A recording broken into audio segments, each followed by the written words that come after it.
Hello, I'd like to show you how to make a palm cross out of folded paper. You'll need a sheet of white paper and some felt tip pens, make sure they're water washable, a pair of scissors and a damp sponge.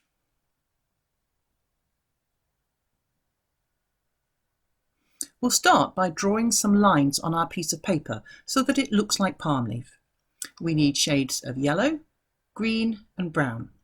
It doesn't really matter what shades they are, and the lines don't have to be neat. Just draw a whole load of them from one end of your paper to the other. Now each palm cross only takes a narrow strip of paper, so you don't have to fill the whole sheet, unless you want to make lots and lots of palm crosses. Only draw the lines on one side.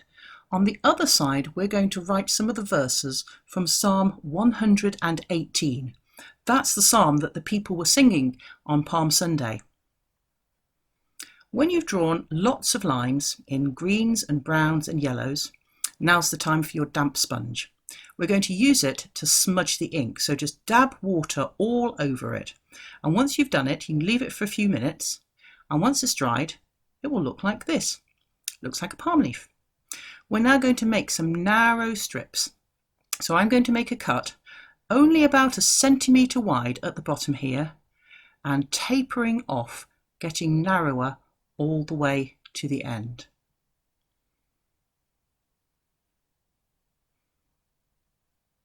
Now, here's my strip with a verse from Psalm 118 on the other side. Here comes the folding. We start with the writing side up, and about 1/4 of the way we fold the narrow tip downwards. That makes the height of your cross. Now, about 1/4 of the way from the top, we're going to fold so that the long end goes sideways to make one of the arms. And now fold backwards, that's right, to make the arm, and you can see it there, and then the other one we're going to fold away from you to make the other arm. There's our cross already, we can see it there. It's important to make sure that this remaining tail here is longer than the height of your cross, otherwise you won't have enough to do the next bit. We're going to fold it up diagonally behind. You see how it's folded diagonally on the back. And then we're going to take this long end and wrap it diagonally around that crossing in the middle, down to the bottom and back up to where it started. Now take that remaining tail and take it horizontally across to the opposite corner. And now we're going to wrap the other way. So diagonally down and back up to where it started.